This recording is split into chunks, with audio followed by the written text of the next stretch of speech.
આદિ લિંગૈ. જો આ બધા લિંગ છે. આ સર્વમાં પરમાત્મા તો એક સમાન રીતે અભિવ્યક્ત થઈ જ રહ્યો છે. અને એટલા માટે અભિવ્યક્તિની દ્રષ્ટિએ કીધું અંતઃશરીરે. શંકરાચાર્ય શું કહે છે? આ અંતઃશરીરે શબ્દ શાના માટે કીધો?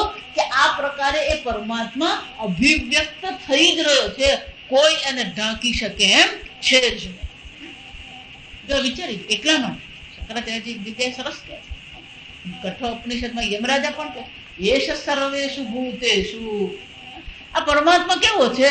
સર્વભૂતોમાં, જળ ચેતનમાં, ચરાચરમાં, સર્વમાં એ પરમાત્મા તો છે જ.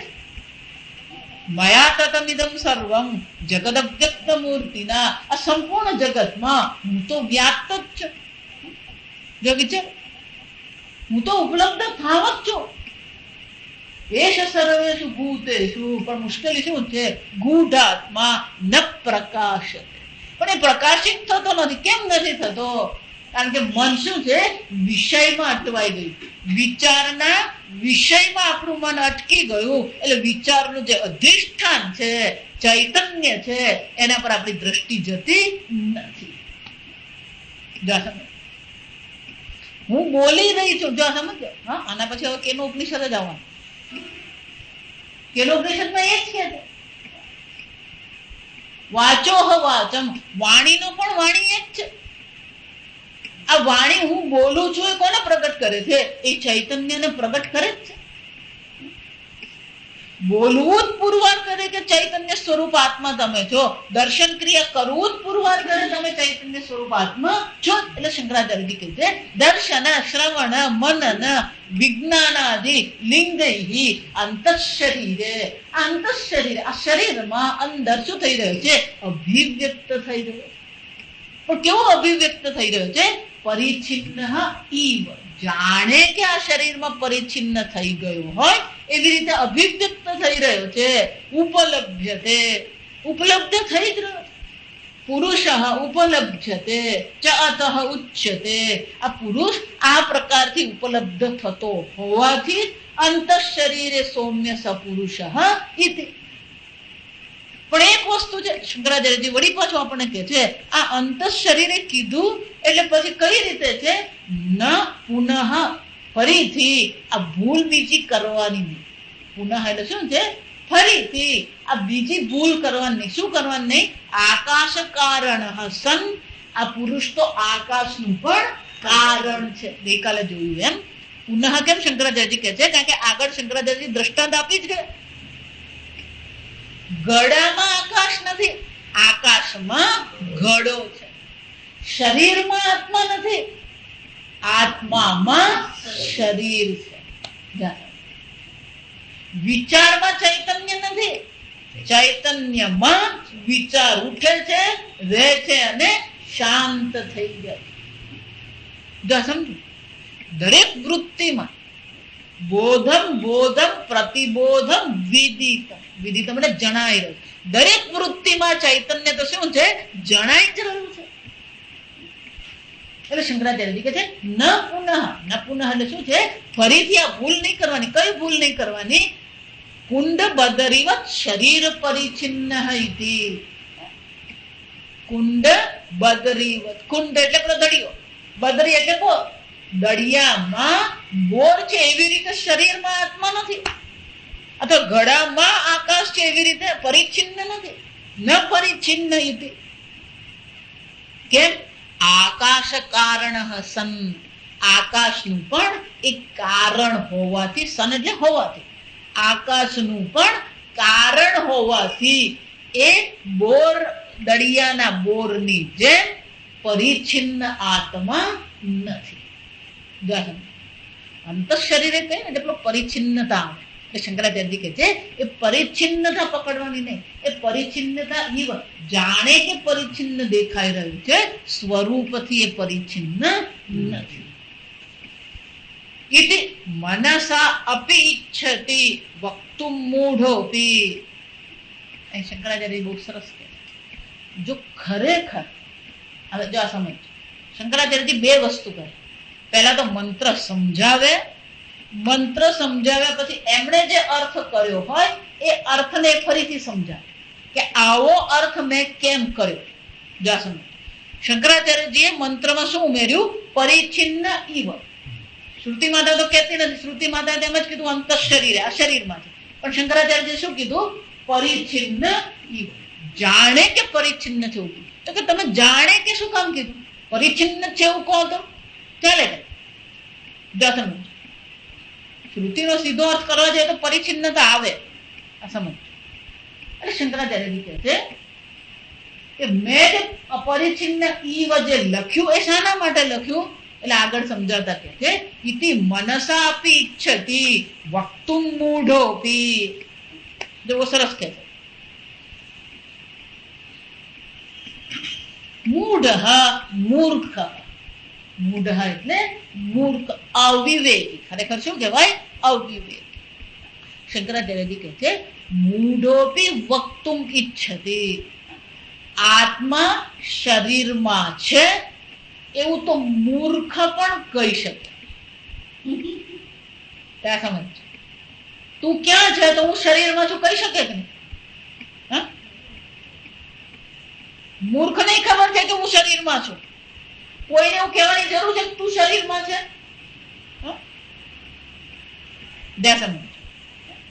મનસા અપી ઈચ્છતિ વક્તુમ મૂઢોપી કિમતુ પ્રમાણભૂતઃ શ્રુતિ. કે તો પછી આ પ્રમાણભૂત શ્રુતિની જરૂર છે? જો સમજાય, ડિફેન્ડ કરે ને બહુ સરસ રીતે કરે. મૂર્ખ નહીં ખબર છે કે હું શરીરમાં છું, એને માટે તમને શ્રુતિ પ્રમાણની જરૂર પડી નહીં. પરિચ્છિન્ન ઈવ. શ્રુતિમાં તો શું કહી રહ્યા છે? ફક્ત અહીંયા ઉપલબ્ધ થાય છે. આત્મા તો કેવો છે? સર્વ. આ પુરુષ કેવો છે? પૂર્ણત્વ. પુરુષ એ પૂર્ણ છે. કોઈ પણ પ્રકારની પરિચ્છિન્નતા એમાં છે જ નહીં. જો વિચાર, જો એવું હોય તો પેલો મૂર્ખ પણ કહી શકે. પ્રશ્ન એ છે, જો અહીંયા આગળ બે અર્થ છે આ વાક્યમાં. કોઈ પણ વ્યક્તિ હોય ક્યારેય પોતાની પરિચ્છિન્નતા સ્વીકારી શકે?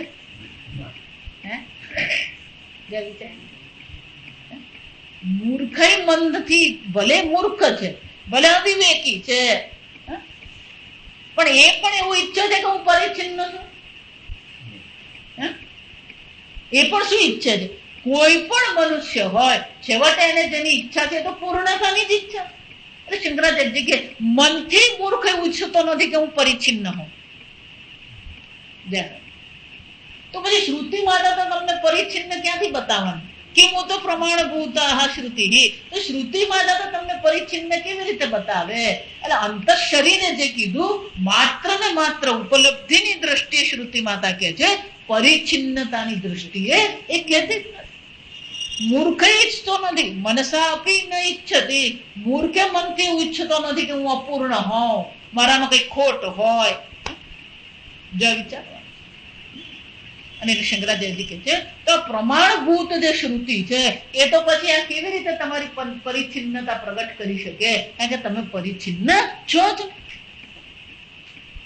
અહમસ્મી અહમ ભામી. જો સમજ. નાહમ કદાચિત અપ્રિય. હું છું, હું ચૈતન્ય છું, અને હું ક્યારેય અપ્રિય હોઈ શકું. જો વિચાર. જેટલી પણ તમારી તમારા વિશેની અપ્રિયતા છે એ ઉપાધિગત અપ્રિયતા છે. આત્માની દ્રષ્ટિએ તો શું છે? તમારો તમારી વિશેના અપ્રિયતા જેટલી છે એ બધી અપ્રિયતા કોને કારણે છે? ઉપાધિને કારણે. ઉપાધિની પરિચ્છિન્નતાને પોતાની પરિચ્છિન્નતા માની લીધી અને પછી પોતે અપ્રિય થઈ ગયો. હું બહુ મૂર્ખ છું. જ્યારે પણ વ્યક્તિ આવું કે એનો શું થાય? કઈ દ્રષ્ટિએ બોલે છે? બુદ્ધિની દ્રષ્ટિએ બોલે છે. મને તો કઈ યાદ રહેતું જ નથી. સ્મૃતિની દ્રષ્ટિએ બોલે છે. ઉપાધિની દ્રષ્ટિએ પરિચ્છિન્નતા છે. એ ઉપાધિની પરિચ્છિન્નતા પણ એ સ્વીકારી શકતો નથી. પણ છતાં પણ શું છે? દેહાદિમાં અહમ બુદ્ધિને કારણે એ સતત પોતાને કઈ રીતે અનુભવે છે? હું અપૂર્ણ છું. સમજ છો? તમને જે ઈચ્છા છે એ તો શું છે? આ અપૂર્ણતામાંથી હું છૂટું. અને શ્રુતિ માતા શું કે છે? જેટલી પણ અપૂર્ણતા છે એ ઉપાધિની અપૂર્ણતા છે. આત્માની દ્રષ્ટિએ કોઈ અપૂર્ણતા નામની વસ્તુ જ નથી. એને પુરુષ કહેવાય. જો સમજો, પુરુષ પૂર્ણત્વાત પુરુષ, એટલું જ નહીં, પુરુષયનાત પુરુષ. એ ક્યાં ઉપલબ્ધ થાય છે? આ શરીર રૂપી નગરીમાં ઉપલબ્ધ થઈ જ રહ્યું છે. અહીંયા ઉપલબ્ધ થાય છે, પણ સ્વરૂપથી કેવો છે? પૂર્ણ છે. પૂર્ણમદ પૂર્ણમિદ. અને એટલે શંકરાચાર્ય કહે છે મૂર્ખ પણ જો હોય એને આ પરિચ્છિન્નતા તો પસંદ નથી, તો શ્રુતિ માતા તો તમને પરિચ્છિન્ન કેવી રીતે પ્રગટ કરી શકે? જો એટલા માટે વેદાંતનો આધાર ખરેખર તમારી ઈચ્છા છે. આ સમજો. પણ લોકો સમજતા નથી ને, એટલે પછી ગમે ત્યાં અટવાઈ જાય. પણ કર્મમાં પડી જાય, ધ્યાનમાં પડી જાય, યોગાસનમાં પડી જાય. પણ તમે ઈચ્છો છો શું? મૂળભૂત રીતે તમે શું ઈચ્છો છો? તમને મૃત્યુ પસંદ નથી, દુઃખ પસંદ નથી, અજ્ઞાન પસંદ નથી. મૂળભૂત રીતે તો આનો જ વિરોધ છે. પણ એ વિરોધ તમે કઈ રીતે પ્રગટ કરો છો? અને એમાંની એક વસ્તુ મદદ કરે છે આપણને. કર્મ તો મદદ કરી શકે જ નહીં. જો સમજો કેમ? કારણ કે કર્મ નવા નવા પુણ્ય ઉત્પન્ન કરે. નવા નવા પુણ્ય ઉત્પન્ન થયા તો ફરી ફરી શું થવાનું? જન્મ મરણ સંસાર ચાલુ જ રહેવાનું. પણ કર્મમાં પણ આપણને શું થઈ જાય? આસક્તિ થઈ જાય. જો એટલા માટે આ ધ્યાન સારું છે, પણ મગજ જો તમારું ધ્યાનમાં અટવાઈ ગયું તો સ્વરૂપ પર આપણી દ્રષ્ટિ શું છે? એને શાંત ભાવ કહેવાય. શાસ્ત્રમાં એને શું કહેવામાં આવે? શાંત ભાવ. ધ્યાન કરીએ ને ત્યારે મન આપણું આમ શાંત થઈ જાય. તો એ શાંત ભાવ જે છે એ તો મનનું છે ને. વિક્ષેપ મનનો સ્વભાવ છે, વિક્ષેપ મનનો ગુણધર્મ છે. એમ શાંત ભાવ પણ કોનો ગુણધર્મ છે? મનનો છે. જો સમજો, એને રસાસ્વાદ કહેવામાં આવે. શાસ્ત્રમાં એને શું કહેવાય? આ જપ કરીએ, એ જપ કરવામાં રસ છે. રસ એટલે સુખ બુદ્ધિ છે. પણ જપ કરવામાં આનંદ આવવા માંડ્યો તો આત્માનું જે સુખ સ્વરૂપ છે એ શું થઈ ગયું? છટકી ગયું. જો સમજો, પૂજા કીર્તન કરીએ ને એમાં આનંદ છે, એને ભજન આનંદ કહેવાય. ભજન આનંદ છે, પણ ભજન આનંદ કરવામાં તમારી બુદ્ધિ ભજનના આનંદ પર અટકી ગઈ તો સ્વરૂપ જે આનંદ છે એ શું થઈ ગયું? છૂટી જાય. જો સમજો. અને એટલા માટે આ સાધનો છે ખરા, એ સાધનોનું કામ ફક્ત એટલું જ છે કે તમારી બહિર્મુખતા છોડાવીને તમને અંતર્મુખ કરે. પણ એકવાર અંતર્મુખ થયા પછી આ બધી વસ્તુ પાછી વિઘ્ન બની જાય. જો આ સમજો, કર્મમાં આસક્તિ થઈ જાય પછી પેલો કર્મ છોડવા જ તૈયાર થઈ જાય. પેલો જપમાં આસક્ત થઈ જાય પછી પેલો જપ જ કરે. જપ ને એ જપ પરથી આપણે ક્યાં જવાનું છે? એ જપ પણ મંત્ર છે. જો સમજો, જપ એટલે મંત્ર છે. મંત્ર એટલે વિચાર જ છે. એ પણ વૃત્તિ જ છે. ઓમ નમઃ શિવાય તમે એમ કહો તો ઓમ નમઃ શિવાય પણ એક વૃત્તિ છે. એ ઓમ નમઃ શિવાય વૃત્તિ ઉઠી, ઓમ નમઃ શિવાય વૃત્તિ રહે છે, અને ઓમ નમઃ શિવાય વૃત્તિ શું થઈ જાય છે? પણ તમારી દ્રષ્ટિ જો ઓમ નમઃ શિવાય પર અટકી ગઈ તો ઓમ નમઃ શિવાય વિચારનું અધિષ્ઠાન ચૈતન્ય છે, ત્યાં તમારી દ્રષ્ટિ પડતી નથી.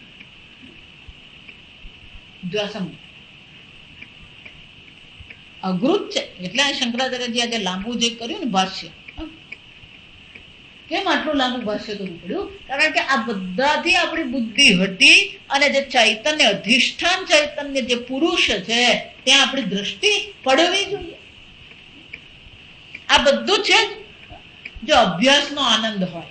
આ સમજો, આનંદ પણ અનેક પ્રકારનો. એક વિષય આનંદ છે જેને આપણે બધા જ જાણીએ, ઉબાડ્યું, ઊંધિયું, કેરી, એનો વિષય આનંદ. બીજો એક છે ને અભ્યાસ આનંદ કહેવાય. અભ્યાસ ને પણ એક આનંદ. રોજ ચાલવા જાય પછી એ ચાલવા જવાનો પણ શું હોય? આનંદ હોય. આપણો પહેલવાન હોય ને 1 2 1 2 એ કરતો પછી રોજ એટલું 1 2 કરવામાં શું આવે? એને અભ્યાસનો આનંદ કહેવાય. વિષય આનંદ છે એમ અભ્યાસનો આનંદ. વારંવાર કરીએ આપણે. એ જ રીતે યોગાનંદ કહેવાય. જો આ સમજો, યોગ એટલે શું છે? પેલા વૃત્તિને આપણે શાંત કરી દીધી એટલે શાંત વૃત્તિ છે. ખરેખર તો એ વૃત્તિ જ છે. વિક્ષિપ્ત પણ વૃત્તિ છે અને શાંત પણ શું છે? વૃત્તિ. એ યોગાનંદ છે. પણ ત્યાં પણ સ્વરૂપ આનંદ તો છે જ નહીં. ત્યાં સમજો, સ્વરૂપનું આનંદ તો છે જ નહીં. છે શાનું? એ શાંત વૃત્તિનો આનંદ. પછી રસસ્વાદ છે. જો સમજ, આ ભજન કરીએ, કીર્તન કરીએ, સેવા કરીએ, જપ કરીએ, એ બધામાં પણ શું આવે? ઈશ્વર સાથેના સંબંધને કારણે એક આનંદનો અનુભવ છે.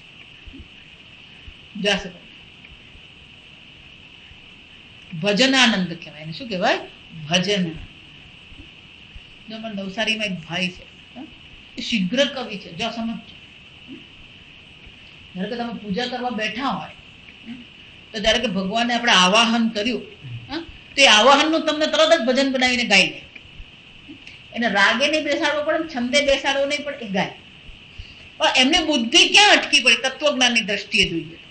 સંસારીની દ્રષ્ટિએ શ્રેષ્ઠ છે, પણ તત્વજ્ઞાનની દ્રષ્ટિએ એમની બુદ્ધિ ક્યાં અટકી ગઈ? એ ભજનના આનંદમાં છે. તો ભજનનો આનંદ છે એમને, પણ સ્વરૂપનો આનંદ તો નથી ને. સમજ, વિદ્યારણ્ય મુનિ થઈ ગયા, શ્રીંગેરીના શંકરાચાર્ય. એમની પંચદશી નામનું પુસ્તક છે. એમાં છેલ્લા 5, પંચદશી એટલે 5 ને 10 એટલે 15 પ્રકરણ છે. એટલે એનું નામ શું પડી ગયું? પંચદશી. અને છેલ્લા 5 પ્રકરણ આનંદ પ્રકરણ કહેવાય. એ 5 પ્રકરણો શું છે? આનંદ પ્રકરણ. એમાં પહેલું કયું છે? બ્રહ્માનંદે વિષયાનંદ. આ વિષયાનંદ છે. પછી યોગાનંદ છે. જો આ સમજો, આપણે બિલકુલ ગુજરાતી ભાષામાં હું કહું ને, આપણે ગુજરાતીમાં કહેવત છે, હાથીના પગલામાં બધાના જ પગલા શું છે? સમાય. આ બ્રહ્માનંદ એમ જો કહીએ તો એમાં બધા આનંદ શું થવાના? પણ આ એક એકમાં જો તમે અટકી ગયા તો પેલું પૂર્ણ શું થવાનું? છૂટી જાય. સમજો, એટલે એમણે શીર્ષક બહુ સરસ આપ્યું, બ્રહ્માનંદે વિષયાનંદ, બ્રહ્માનંદે યોગાનંદ. જો સમજ, એ બ્રહ્મનો જો આનંદ તમને મળી ગયો, બ્રહ્મનો આનંદ મળી ગયો એટલે એમ નહીં કે હા મને આનંદ મળ્યો ને, તમે આનંદ સ્વરૂપ આત્મા છો. એકવાર જાણી લીધું પછી આ યોગાનંદ હોય, અભ્યાસ આનંદ હોય, ભજનાનંદ હોય, વિષયાનંદ હોય, એ બધી વસ્તુ શું થઈ જાય? ગૌણ બની જાય. એટલે શંકરાચાર્યજી કહે છે પરિચ્છિન્નતા તો શ્રુતિ માતા દર્શાવતી નથી. આ પુરુષ જે પૂર્ણ છે એ માત્ર આ શરીરમાં અભિવ્યક્ત થઈ રહ્યો છે. આ શરીરમાં એને ઓળખી શકીએ છે, પણ કઈ રીતે ઓળખીએ છે? પરિચ્છિન્ન સ્વરૂપે નહીં, અપરિચ્છિન્ન પૂર્ણ આત્મા તરીકે આપણે એને ઓળખી શકીએ છીએ. અને એટલા માટે પહેલો ઉત્તર એટલો આપી દીધો. પહેલું પૂછ્યું, ષોડશ પુરુષ ક્યાં રહે છે એવું પૂછવામાં આવ્યું. એટલે ઉત્તર આપતા પીપલાદ મુનિએ શું કીધું? આ 16 કળા વાળો પુરુષ અંતઃશરીરે સૌમ્ય સ પુરુષ. આ પુરુષ ક્યાં ગળી છે? આ જ શરીરમાં ઉપલબ્ધ થાય છે. એટલું જ ને, શંકરાચાર્યજી કહે છે આગળ આ 16 કળા શું છે? જો સમજ. અને એ 16 કળા કેવી રીતે પ્રગટ થાય છે? અભિવ્યક્ત થાય છે. ઉત્પન્ન કેવી રીતે થાય છે? એ હવે પછીના મંત્રમાં શંકરાચાર્યજી કહે છે દર્શાવવામાં આવશે. અસ્મિન એતાહ 16 કલાહ પ્રભવંતી ઇતિ ઉક્તમ પુરુષ વિશેષાર્થમ કલાનામ પ્રભવઃ. તો કે આ 16 કળા શામાંથી ઉત્પન્ન થઈ એમ પૂછવામાં આવ્યું. તો કે આ 16 કળા ક્યાંથી ઉત્પન્ન થઈ છે? આ શરીરમાં જે પુરુષ છે એ પુરુષમાંથી જ આ સર્વ કળાઓ ઉત્પન્ન થઈ. એટલે શંકરાચાર્યજી કહે છે એતાહ 16 કલાહ, આ 16 કળાઓ પ્રભવંતી ઇતિ ઉક્તમ પુરુષ વિશેષાર્થમ. આ પુરુષ જે વિશેષ છે એમાંથી શું થયું? કલાના પ્રભવ, કળાની ઉત્પત્તિ દર્શાવવામાં આવી. સચ અન્યર્થ અપિશ્રુત કેન ક્રમેણ સ્યાદિતિ ઇદમુચ્યતે. પણ આ કળાઓ પણ કયા ક્રમથી ઉત્પન્ન થઈ? આપણે જે તત્વબોધમાં પંચમહાભૂત જોયું એમાં પણ શું છે? ક્રમ છે. આકાશ છે, વાયુ છે, અગ્નિ છે, જળ છે, પૃથ્વી છે, ઔષધિ છે, અન્ન છે, પુરુષ છે, શરીર છે, અને ક્રમ છે. તો 16 કળાઓ પુરુષમાંથી ઉત્પન્ન થઈ, પણ કયા ક્રમથી ઉત્પન્ન થઈ અને દરેક કલાની વિશેષતા શું છે? એ કલા કઈ રીતે પુરુષને વિશેષિત કરે છે એ હજી દર્શાવ્યું નથી. એ હવે શું કરશે? આ ત્રીજા મંત્રમાં પીપલાદ મુનિ દર્શાવે છે. આપણે આવતીકાલે ઓમ અસતો મા સદ્ગમય તમસો મા જ્યોતિર્ગમય મૃત્યોર્મા અમૃતંગમય. ઓમ પૂર્ણમદ પૂર્ણમિદં પૂર્ણાત પૂર્ણમુદચ્યતે પૂર્ણસ્ય પૂર્ણમાદાય પૂર્ણમેવાવશિષ્યતે. ઓમ શાંતિ શાંતિ શાંતિ. હરિ ઓમ શ્રી